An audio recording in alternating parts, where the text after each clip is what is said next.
Hello guys, आपका बहुत बहुत स्वागत है मेरे YouTube channel history net JRF classes में। जो मेरी वीडियो को पहली बार देख रहे हैं वो मेरे चैनल को सब्सक्राइब कर ले और बेल आइकन प्रेस कर दे।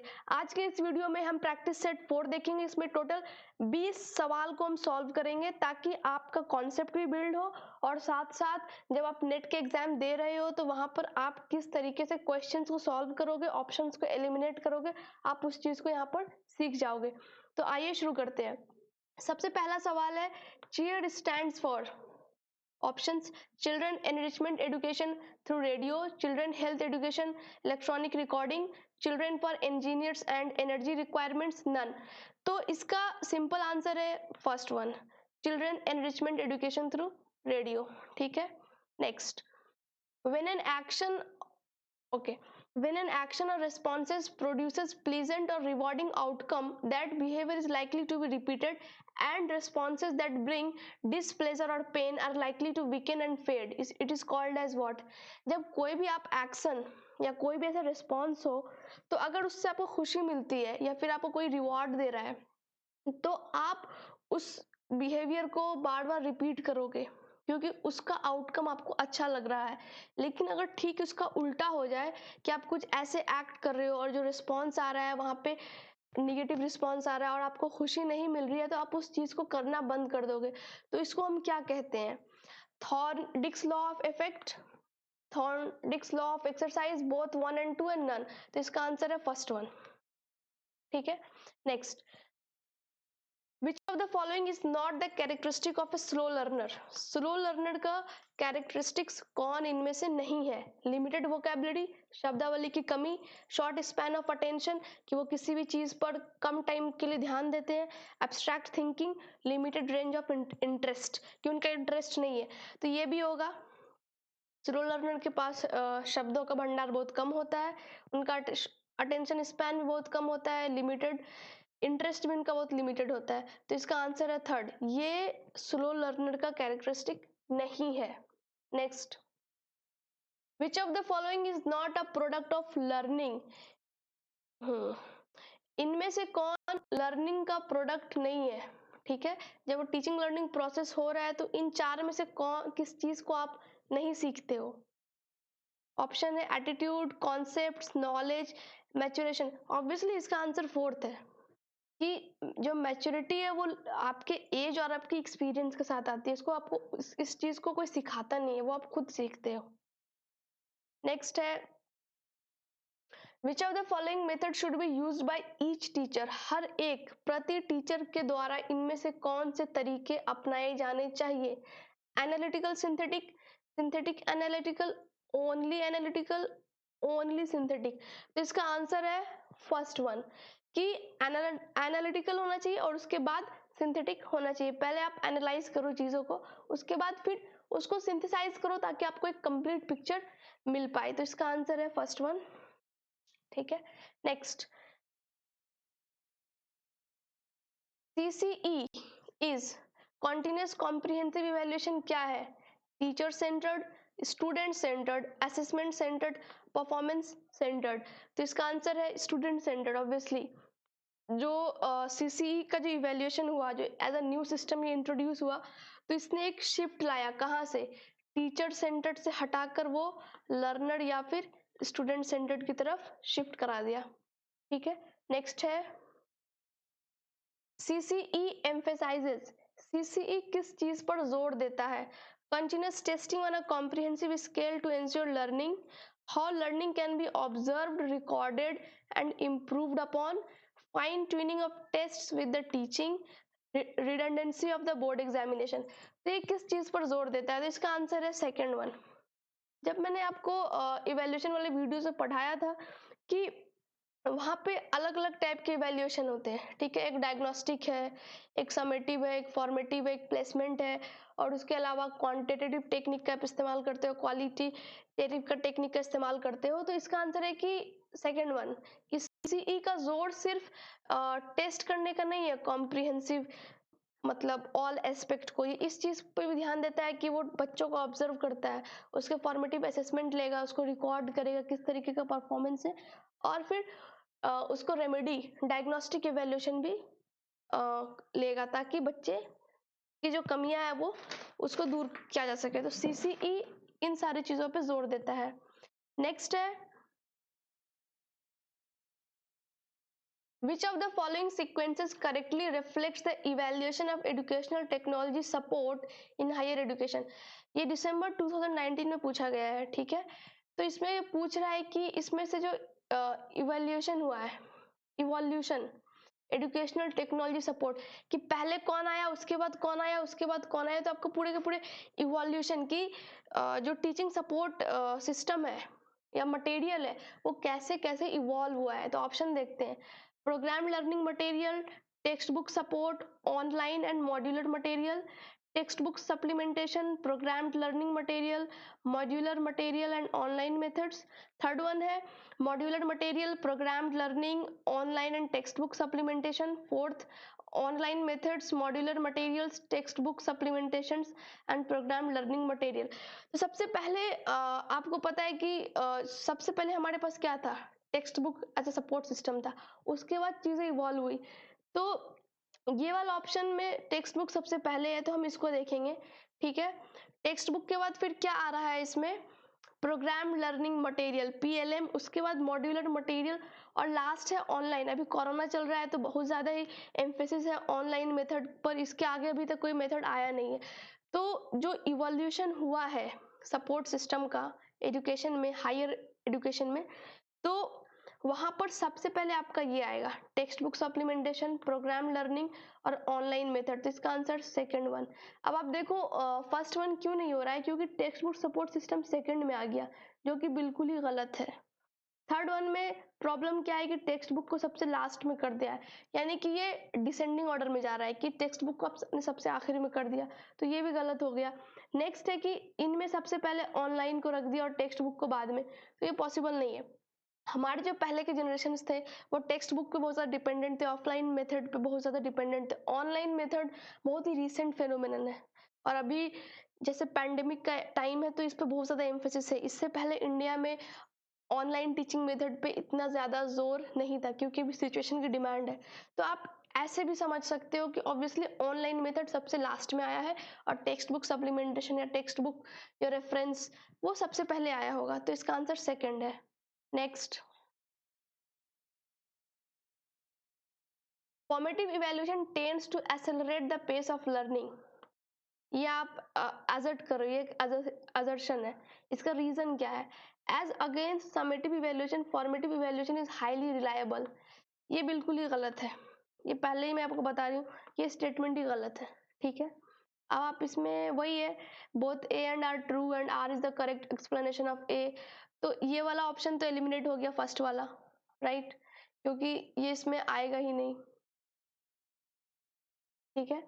फिर नेक्स्ट ऑप्शन है आपका ए और आर भी ट्रू है। अब देखो जी, आर तो गलत हो रहा है, तो ये वाला भी ऑप्शन गलत हो गया, ये वाला भी ऑप्शन गलत हो गया। आपके पास थर्ड और फोर्थ है, फोर्थ में भी जो रीजन है उसको ट्रू बता रहा है, तो ये भी गलत है। ऑब्वियसली ये पूरा स्टेटमेंट ही गलत है जो रीजन में दिया गया, तो इसका आंसर होगा थर्ड वन, कि पहला वाला सही है कि फॉर्मेटिव इवैल्यूएशन एक्सेलरेट करता है, क्योंकि फॉर्मेटिव इवैल्यूएशन बहुत ही रेगुलर होता है और इमीडिएट फीडबैक मिलता है, उसकी वजह से आप डायग्नोस्टिक टेस्ट या डायग्नोस्टिक एवेल्यूएशन को लॉन्च कर सकते हो, उसका इस्तेमाल कर सकते हो, और आप जो लर्नर है उसके लर्निंग को बहुत ज़्यादा इंटरेस्टिंग बना सकते हो, उसके कॉन्सेप्ट्स को क्लियर कर सकते हो। तो ए ट्रू है लेकिन रीजन फॉल्स है, तो ऑब्वियसली इसका आंसर ये होगा थर्ड वन। नेक्स्ट देखते हैं, effectiveness of teaching has to be judged in terms of what। ये जनवरी 2017 के क्वेश्चन है कि किसी भी टीचिंग लर्निंग प्रोसेस में टीचिंग कितना इफेक्टिव है, हम उसको किस पैरामीटर पे जज करेंगे, किस फैक्टर को कंसीडर करेंगे कि ये टीचिंग इफेक्टिव रहा। ऑप्शन है course coverage, students interest, learning outcomes of students, use of teaching ads in the classroom. तो इसका आंसर ऑब्वियसली थर्ड वन है कि बच्चों ने कितना सीखा। यही तो पूरे टीचिंग लर्निंग प्रोसेस का एम है कि जब आप पढ़ा रहे हो तो उसमें बच्चे कितना सीख पा रहे हैं। कोर्स कवरेज कोई भी करा सकता है, कोई टीचर पढ़ा रहा है, बच्चे को समझ नहीं आ रहा है, बिल्कुल ब्लैंक जा रहा है, स्टूडेंट्स का इंटरेस्ट कुछ भी हो सकता है, उससे वहाँ पे इफेक्टिवनेस पे फर्क पड़ता है, लेकिन ओवरऑल स्केल पे देखेंगे तो ये फिर इनवैलिड पैरामीटर है जो आप देख रहे हो। फोर्थ है कि टीचिंग एड इस्तेमाल करने से क्या हो रहा है, अगर बच्चों को समझ ही नहीं आ रहा है तो ऑब्वियसली जो आउटकम है वो डिसाइडिंग फैक्टर है कि टीचिंग कितना ज़्यादा इफेक्टिव रहा है। ठीक है जी। Next, which set of learner characteristics may be considered helpful in designing effective teaching learning system? Okay और ये 2016 जुलाई में पूछा गया सवाल है। इनमें हमको सेट मैच करना है, ऐसा ही कुछ है ये। ओके, सेट मैच नहीं करना है, इसमें पिक करना है। ठीक है, तो सवाल क्या है कि इनमें से कौन से सेट जो है वो टीचिंग लर्निंग सिस्टम को इफेक्टिव बना सकते हैं, कौन कौन से इसमें एलिमेंट होंगे। तो ऑप्शंस के तौर पे क्या क्या है हमारे पास, prior experience of learners in respect of the subject, कि कोई भी अगर लर्नर है जो सीख रहा है, जो पढ़ रहा है, उसके पास पहले से एक्सपीरियंस है चीज़ों को सीखने का और समझने का। नेक्स्ट है interpersonal relationship of learners family friends, कि उसका किस तरह का संबंध है लर्नर का फैमिली फ्रेंड, मतलब यहाँ पे रिलेशनशिप की बात कर रहे हैं। थर्ड है ability of the learners in respect of the subject, कि उस पर्टिकुलर बंदे का, पर्टिकुलर स्टूडेंट्स का वो कितना एबल है किसी भी सब्जेक्ट को समझने के लिए, उसमें उसकी कितनी पोटेंशियलिटी दिख रही है। स्टूडेंट्स लैंग्वेज बैकग्राउंड, उसकी भाषा का क्या बैकग्राउंड है। ठीक है। फिफ्थ ऑप्शन है interest of students in following the prescribed dress code, उसका कितना ज़्यादा मन लगता है कि पर्टिकुलर ड्रेस कोड जो डिसाइड किया हुआ है या फिर जो प्रिस्क्राइब किया गया उसको फॉलो कर रहा है या नहीं। Next, motivational orientation of the students, तो सबसे पहले आप एलिमिनेट करो, ड्रेस कोड से कुछ नहीं लेना देना है इफेक्टिवनेस का। ठीक है। फिर ये रिलेशनशिप वाला चक्कर भी खत्म करो, इसमें भी कुछ नहीं रखा है। ठीक, और अब बचा क्या क्या इसमें, ये होगा अगर लर्नर के पास पहले से एक्सपीरियंस है तो वो ऑब्वियसली चीज़ों को ज़्यादा समझ पाएगा। ठीक है। फिर आपका सेकंड नहीं होगा, थर्ड में क्या है, एबिलिटी। ठीक है, ये भी होगा कि वो कितना ज़्यादा चीज़ों को सीख पा रहा है, समझ पा रहा है, वो कितना ज़्यादा एबल है। फिर नेक्स्ट है स्टूडेंट्स का लैंग्वेज बैकग्राउंड, ये हो सकता है क्योंकि बहुत बार ये हम देखते हैं इंग्लिश मीडियम हिंदी मीडियम का चक्कर हो जाता है कि अगर कोई हिंदी मीडियम बैकग्राउंड से और अचानक से किसी यूनिवर्सिटी में लैंड कर जाता है और वहाँ पे पूरा का पूरा मीडियम ही चेंज हो रहा है तो उसको बहुत सारी डिफिकल्टीज होती हैं, तो इसका ये भी होगा। और फिफ्थ कट गया, लास्ट वन है इसका motivational orientation of the students, और ये वाला भी होगा। राइट, इसका आंसर क्या क्या हो गया,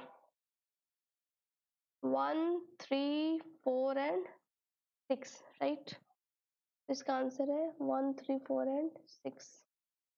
नेक्स्ट हम देखेंगे morphographs. Okay, morphographs is the term associated with, morphograph एक टर्म है, ये किस चीज से संबंधित है, corrective spelling, corrective reading, corrective learning, corrective behaviour. तो इसका आंसर क्या होगा, करेक्टिव स्पेलिंग। ठीक है, आपने एक मूवी देखी होगी तारे जमीन, और उसमें यही वाला डिसऑर्डर होता है उस बच्चे को कि वो बी को डी समझता है, डी को बी समझने लगता है, तो वो वहाँ पे वो अक्षर का दिक्कत है, यहाँ पे स्पेलिंग का दिक्कत है, तो वो इसके वजह से भी वो वहाँ पे मार खा रहा है। तो ये हो गया मॉर्फोग्राफ्स। नेक्स्ट है आपका the ability to locate, evaluate and effectively use information is an important trade is known as, अगर किसी भी लर्नर के पास या किसी भी इंसान के पास कोई एबिलिटी है कि वो लोकेट कर पाता है, इवेल्युएट भी करता है और उसको इफेक्टिवली यूज करता है, तो इसको क्या कहते हैं, critical thinking, information literacy, hearing, selective attention. तो इसका आंसर है सिलेक्टिव अटेंशन, कि वो अटेंटिव भी है, लोकेट भी कर पा रहा है, कि वो सिलेक्ट कर पा रहा है, फिर उसको इवेल्युएट भी कर पा रहा है और उसको इस्तेमाल भी कर पा रहा है इफेक्टिवली। तो इसका आंसर है सिलेक्टिव अटेंशन। नेक्स्ट क्वेश्चन है आपका, okay, the university which telecasts educational program through its own channel, दिसंबर 2009 में ये पूछा गया सवाल है कि कौन सी यूनिवर्सिटी है जो कि अपने चैनल को टेलीकास्ट करती है। Osmania university, university of Pune, Annamalai university और इग्नू। इग्नू इग्नू बहुत सारे इनिशिएटिव ले रखा है कि वो टेलीविजन के थ्रू ब्रॉडकास्ट कराती है। ठीक है, बहुत सारे कंटेंट को तैयार करती है और वो टीवी पे टेलीकास्ट करती है, ताकि जो रिमोट एरियाज है या फिर जो बच्चे डिस्टेंस लर्निंग को ऑप्ट किए हैं तो वो ईजिली एजुकेशन को एक्सेस कर पाए, वहाँ पे इंक्लूजन हो, ऐसा नहीं कि वो एक्सक्लूड हो जाए बहुत सारे फैक्टर्स की वजह से। नेक्स्ट है instructional objective should not be. Instructional objectives का क्या नहीं होना चाहिए? Specific, measurable, long term, realistic. Okay, तो इसमें से इंस्ट्रक्शनल ऑब्जेक्टिव को स्पेसिफिक होना चाहिए, मेजरेबल भी होना चाहिए, रियलिस्टिक भी होना चाहिए, लॉन्ग टर्म नहीं होना चाहिए। इसका आंसर है थर्ड, लॉन्ग टर्म। ऑब्जेक्टिव आप छोटा सेट करो, उसको अचीव करो, फिर प्रोसीड करो। लंबे समय के लिए आपने किसी ऑब्जेक्टिव को सेट कर दिया है तो वहां पे आपका आउटकम उतना अच्छा नहीं, वो इफेक्टिवनेस उतना ज्यादा नहीं आ पाएगा। नेक्स्ट क्वेश्चन है a good teacher must be. सितंबर 2013 में पूछा गया सवाल है कि एक अच्छे टीचर को क्या होना चाहिए? रिसोर्सफुल एंड ऑटोक्रेटिक, बिल्कुल नहीं। रिसोर्सफुल एंड पार्टिसिपेटिव, ओके ये हो सकता है। रिसोर्सफुल एंड अथॉरिटेटिव, बिल्कुल नहीं, बच्चों के अंदर डर का माहौल फैल जाएगा। रिसोर्सफुल एंड डोमिनेंट, नो, बच्चों को स्पेस देना चाहिए, एक वहाँ पे लाइव इंटरेक्शन होना चाहिए। तो इसका आंसर है सेकंड कि रिसोर्सफुल तो होना ही चाहिए, साथ ही साथ वो पार्टिसिपेट करे, बच्चों के साथ इंडल्ज करे या फिर कोई भी एक्स्ट्रा करिकुलर एक्टिविटीज है उसमें पार्टिसिपेट करे, तो वहाँ पे एक अच्छा इंटरेक्शन बन पाता है लर्नर और स्टूडेंट्स के बीच में। ठीक है जी, नेक्स्ट आते हैं Which of the following university has ranked first in NIRF 2019? Okay, तो 2020 का तो अभी आया नहीं है, तो 2019 के किस NIRF रैंकिंग में किस यूनिवर्सिटी ने फर्स्ट किया है? IIT Madras, IISc Bengaluru, JNU, BHU, no. इसका आंसर है IISc बेंगलुरु। ये आपका आ सकता है और बेसिकली इम्पोर्टेंट है। नेक्स्ट है NIRF स्टैंड्स फॉर, NIRF का फुल फॉर्म क्या है? Okay, national institutional rural framework, national institutional ranking framework, national institutional regulation framework, national institutional ranking frame. इसका आंसर है सेकंड वन। अभी लास्ट क्वेश्चन जो previous question था वो इसी पे था कि NIRF रैंकिंग में फर्स्ट कौन आया है, तो रैंकिंग फ्रेमवर्क है, जितने भी नेशनल इंस्टीट्यूट है उसका रैंक वो देता है। ठीक है, उसमें बहुत सारे क्राइटेरिया होते हैं जिसको वो कंसिडर करके रैंकिंग तैयार करता है। इसका आंसर सेकंड है। 19th NIRF was launched in, NIRF कब लॉन्च हुआ था? ठीक है, 2014, 15, 16, 17, सिंपल 2015 में इसको लॉन्च किया गया था। Next, which of the following factors affect teaching? Choose the correct code to indicate your answer. August 2016, अगस्त 2016 में सवाल पूछा गया है कि इनमें से कौन से जो फैक्टर हैं वो टीचिंग को अफेक्ट करते हैं। इंपॉर्टेंट है, ठीक है, मतलब आप इस वीडियो को अच्छे से देखिएगा जो फैक्टर्स हैं अफेक्टिंग टीचिंग एंड लर्निंग, क्योंकि ये आते रहते हैं इस पे सवाल। सबसे पहला है आपका teachers internal locus of control, learner motivation, teachers biographical data, teachers self efficacy, learners interest in co curricular activities, teachers skill in managing and monitoring, teachers knowledge of the subject including general knowledge. तो इसमें से correct option कौन सा है? ठीक है, पहला वाला होगा कि उस टीचर के पास कंट्रोल होना चाहिए, उसके पूरे टीचिंग जब वो पूरा टीच कर रहा है या फिर वो किसी भी चीज़ में इंडल्ज है स्टूडेंट्स के साथ किसी भी एक्टिविटीज़ में, तो वहाँ पे उनका कंट्रोल होना चाहिए। वो ऐसा नहीं कि नर्वस हो जाए या फिर वो बिल्कुल पैनिक मोड में आ जाए या फिर बिल्कुल एंगर दिखाना शुरू कर दे, वैसा नहीं। खुद को भी कंट्रोल करें, सिचुएशन को भी कंट्रोल करें, फर्स्ट वन होगा। सेकेंड है लर्नर मोटिवेशन। ऑब्वियसली अगर लर्नर लेजी है, डल है, उसके अंदर कोई मोटिवेशन नहीं है, वो तो पढ़ेगा ही नहीं ना, वो टीचिंग का जो आउटकम है उसको वो इफेक्ट करेगा, तो सेकंड वाला भी होगा।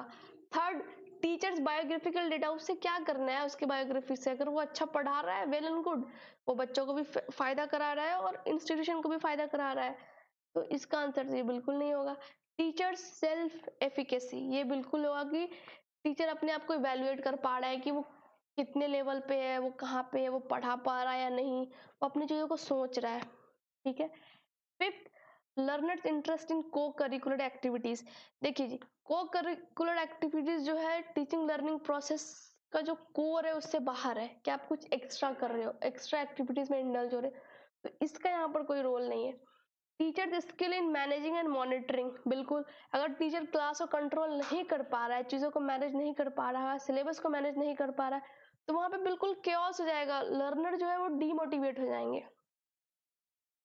लास्ट ऑप्शन है teachers knowledge of the subject including general knowledge.